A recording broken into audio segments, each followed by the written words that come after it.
My wife said, "Stop trying to be romantic. It is pathetic." After I spent 3 hours cooking our anniversary dinner, I set down the wine and started blowing out every candle, one by one. Sarah called me crying at 2 a.m. 3 months later. "Please, Michael. I made a terrible mistake. I need you back. I cannot afford this without you." So I am Michael, 34 years old, married to Sarah, who is 31 for 5 years. She makes about $54,000 in marketing. I make $135,000 as a financial analyst. We live in a nice house in a decent suburb that I put the $95,000 down payment on. Last month was our 5th anniversary. I wanted to make it special since we had been going through a rough patch.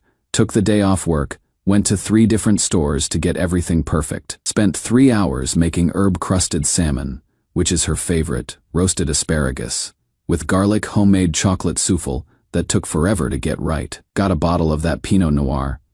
She loves that, costs $80. Set up maybe 30 candles throughout the dining room, got fresh white roses from the farmer's market. The whole room looked like something from a romance novel. I was genuinely excited.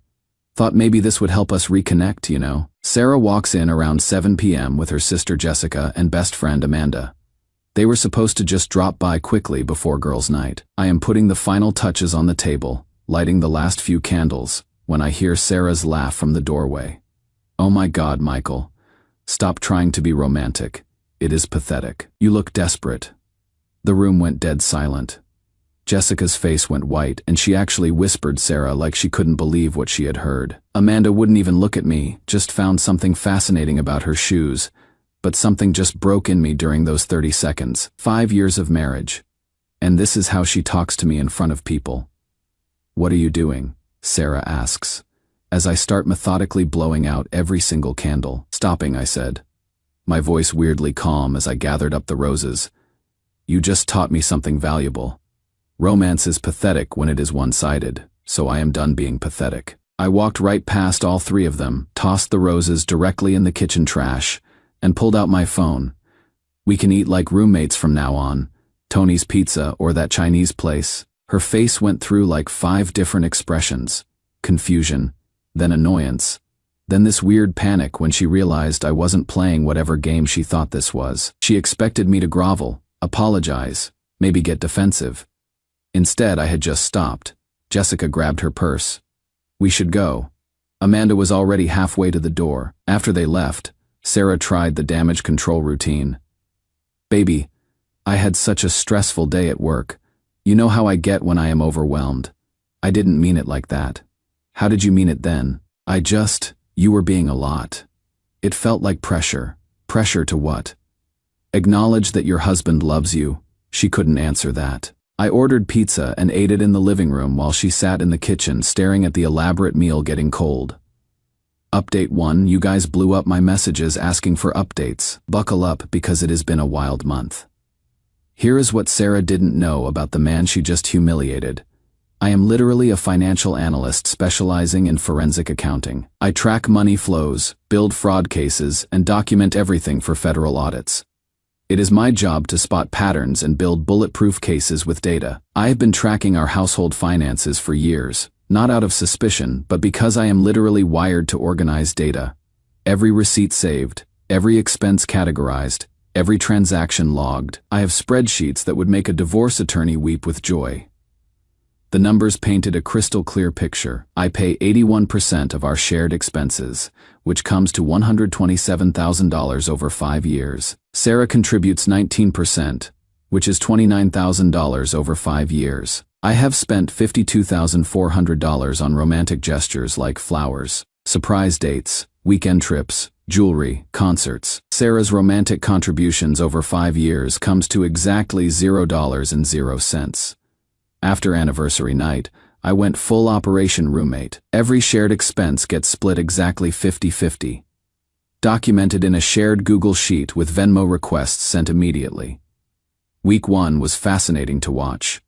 Sarah actually seemed relieved. I heard her on the phone with her mom. "He is finally chilling out and giving me some breathing room. It is so much better this way, Mom. Like, I can just exist without constantly being, I don't know, pursued." She said this loud enough for me to hear from the kitchen. probably wanted me to react. Week 2 is when reality started creeping in. Her car needed $380 in brake work, something I would have automatically handled before. "Babe, can you help with the car?" she asked. I would suggest setting up a payment plan with the shop. They usually do 0% financing. Her face was confused. "But you always handle car stuff." I handled car stuff when we were a team. Roommates handle their own transportation. When she mentioned wanting to try that new steakhouse downtown, I asked if they took separate checks before making reservations. When she needed new work clothes, I didn't offer to take her shopping like I used to. Week 3 brought the complaints. "You used to ask how my presentation went. You don't tell me I look nice anymore. Are you planning to stay mad forever?" I am not mad, Sarah. I am just not pathetic anymore. There is a big difference.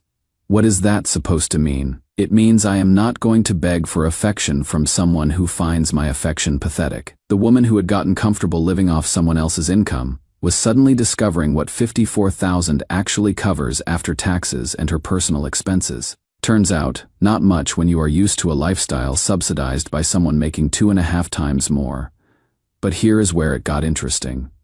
I started understanding Sarah's psychology better. Her dad walked out when she was 12, left her mom with 3 jobs and food stamps. Sarah used to tell me stories about wearing the same shoes until they fell apart, about pretending she wasn't hungry at school because there wasn't money for lunch. Maybe that is why she got so comfortable letting me handle everything financial. Maybe she was terrified of depending on someone who might leave. So she kept me at arm's length emotionally while enjoying the security I provided. Understanding it doesn't excuse 5 years of taking me for granted, but it explained the pattern. Update 2. The mask didn't just slip. It got ripped off and stomped on. This started when Sarah's coworker Emma reached out through Instagram. We had hung out as couples before, and Emma always seemed cool. Turns out she was doing me a solid. "Hey Michael, I hope this isn't weird, but I thought you should know what Sarah's been saying at work about your situation."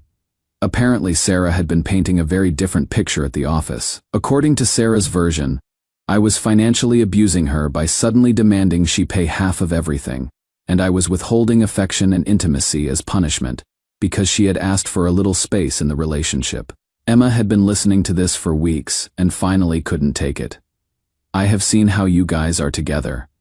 I have watched you pick up every single dinner check for years. I have seen Sarah Venmo request you for everything from coffee to groceries, and I have never once seen her plan something special for you, or even acknowledge the things you do," she continued.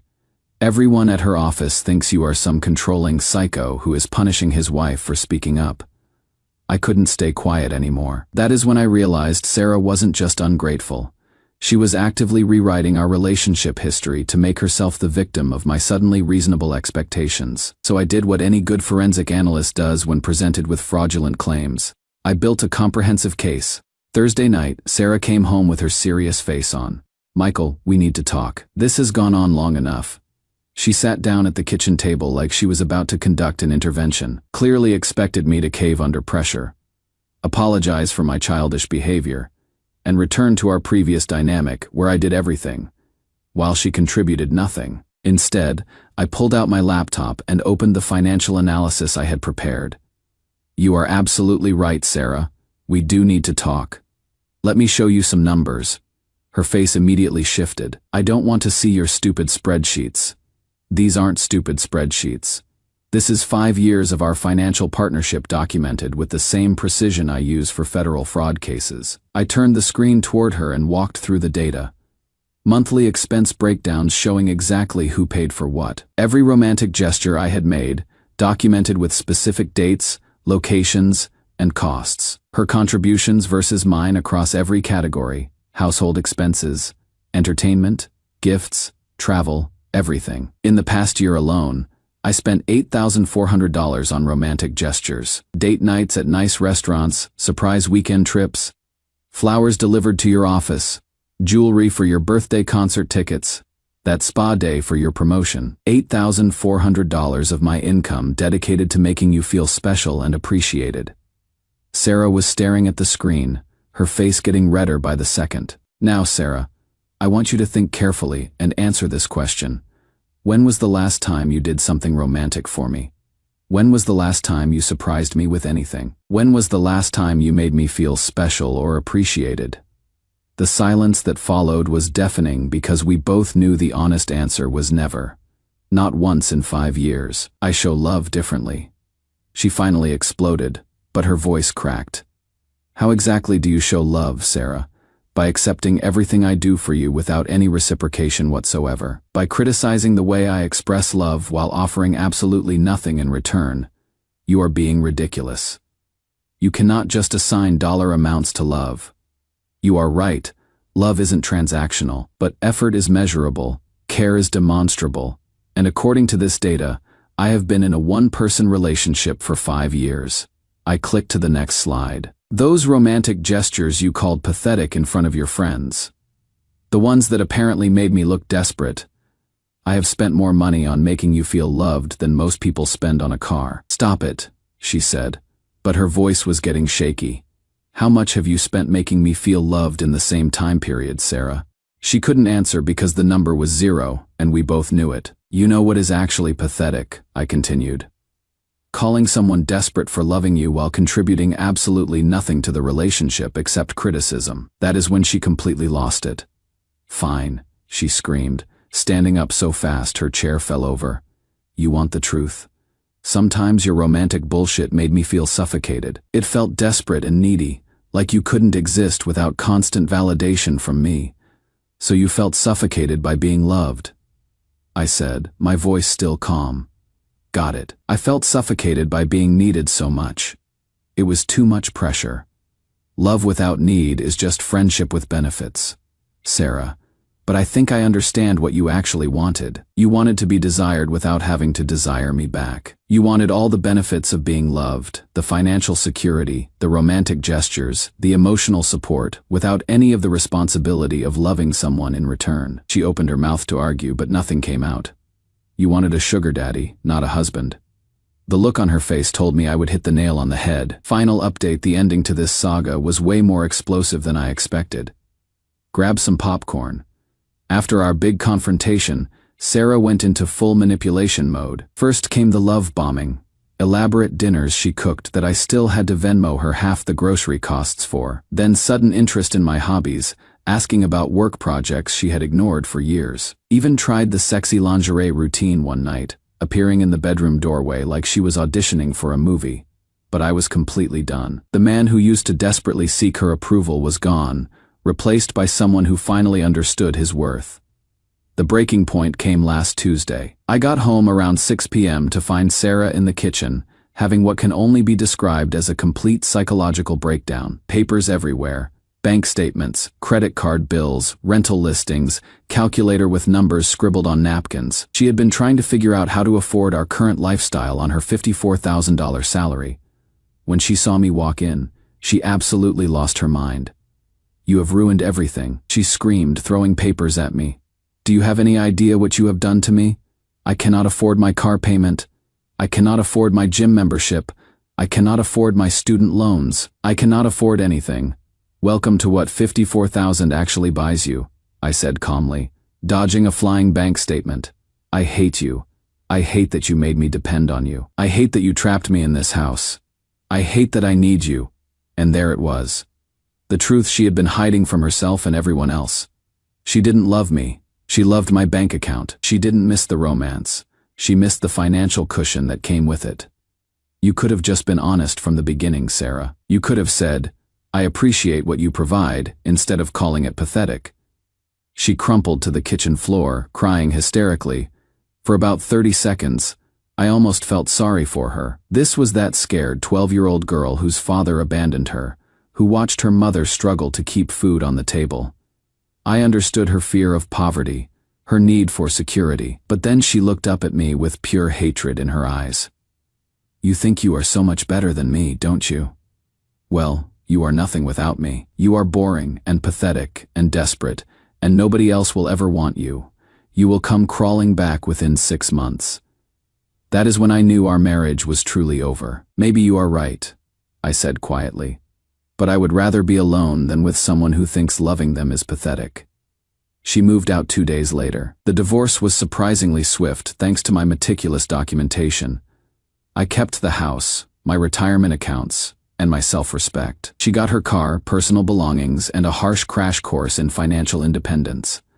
My lawyer Patricia was impressed. Most people come to me with boxes of receipts and emotional stories. You came with a forensic analysis, made my job easy. 6 months after the divorce was finalized, I got that 2 a.m. phone call, Michael.